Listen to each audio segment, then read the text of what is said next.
11. Simon orang Zelot. Di dalam naskah bahasa Yunani, Injil Matius dan Injil Markus menyebutkan seorang murid bernama Simon orang Kanani. Di dalam Alkitab bahasa Indonesia terjemahan lama, nama inilah yang dipakai. Tetapi di dalam Alkitab bahasa Indonesia terjemahan baru, yang dipakai adalah Simon orang Zelot, Matius 10 ayat 4.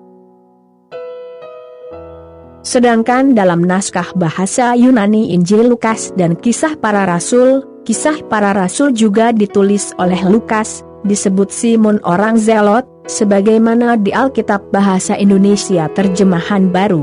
Kedua nama itu mengacu kepada orang yang sama.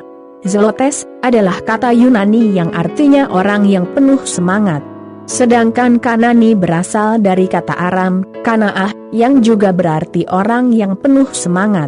Karena itu murid ini kemungkinan besar adalah mantan anggota kelompok orang Zelot, suatu golongan orang Yahudi yang berusaha melawan penjajahan Romawi dengan cara peperangan. Alkitab tidak menceritakan kapan Simon orang Zelot ini pertama kali diajak bergabung dengan para murid Tuhan Yesus. Tetapi ada tradisi yang mengatakan bahwa Tuhan Yesus memanggil Simon pada saat yang sama ketika ia memanggil Andreas dan Petrus, Yakobus dan Yohanes, Yudas Iskariot dan Tadeus.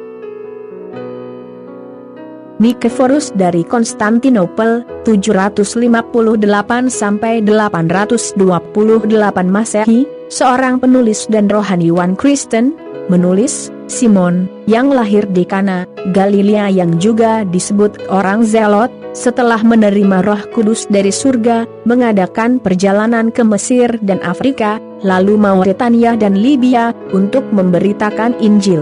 Dan ajaran yang sama dia ajarkan juga di seputar Samudra Atlantik dan kepulauan yang dikenal sebagai Britania. Terima kasih. Tuhan Yesus memberkati kita.